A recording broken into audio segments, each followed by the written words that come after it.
Bonjour et bienvenue sur cette vidéo consacrée à l'autonomie électrique, plus particulièrement les connaissances nécessaires pour débuter sur ce vaste sujet. Il est important de différencier trois grandes familles de production de courant: l'eau, le vent et le solaire. L'eau et le vent fonctionnent approximativement de la même façon. C'est une bobine, un alternateur, qui permet de produire du courant grâce à une force, le vent ou l'eau en l'occurrence. Dans les deux cas, on peut avoir une production la nuit, contrairement aux panneaux solaires. Investir sur ce genre d'installation est souvent très onéreux et très peu rentable. Mais si je devais faire un choix entre les deux, je serais amené à préférer la production grâce à l'eau, car je dirais que contrairement au vent, il y a une production plus sûre, plus pérenne au long de l'année.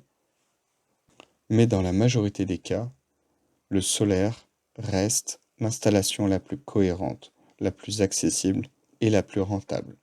C'est d'ailleurs sur le solaire que j'ai choisi moi-même d'investir, après avoir analysé ma consommation et fait dimensionner l'installation gratuitement, grâce à MyShop Solaire, le site sur lequel j'ai pu acheter mon installation. Alors, il y a plusieurs types d'installations. L'on peut différencier deux familles pour simplifier les choses: raccordé et non raccordé au réseau public. Dans les deux cas, l'on peut avoir un stockage sur batterie. Pour le premier cas, les personnes qui souhaiteraient rester raccordées au réseau public, on a le choix entre réinjecter gratuitement le surplus de production ou bien se faire payer pour ce surplus de production.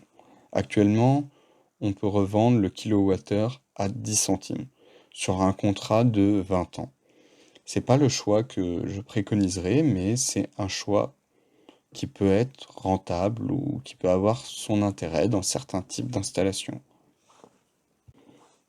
Ces deux choix étaient jusqu'à là les seuls, jusqu'à récemment où j'ai découvert le stockage virtuel. Le stockage virtuel est proposé par deux entreprises à ma connaissance, ce qui permet de stocker notre surplus de courant sur le réseau public et de le réutiliser la nuit ou l'hiver. C'est assez onéreux, enfin je trouve en tout cas, et il n'y a pas réellement de recul. Sur Internet, j'ai pas pu trouver de personnes qui avaient utilisé cette chose, ce stockage virtuel, et qui faisaient un retour concret. Du coup, pour moi, c'est trop jeune pour en parler correctement. Du coup, une histoire à suivre. Il est temps de parler des systèmes non reliés au réseau public. Sur ce genre d'installation, on a des kits dits hybrides qui permettent de brancher une autre source de courant, comme un groupe électrogène, sur le convertisseur de l'installation solaire. Ou bien l'on peut se passer de cette possibilité pour faire des petites économies.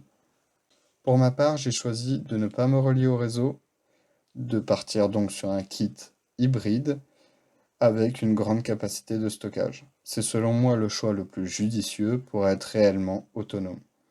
J'espère pouvoir vous parler de tout ça lors d'une prochaine vidéo. En attendant, n'hésitez pas à vous abonner, à lâcher un petit like et poser vos questions en commentaire. Je ferai de mon mieux pour y répondre. Et je vous dis à très vite pour une prochaine vidéo.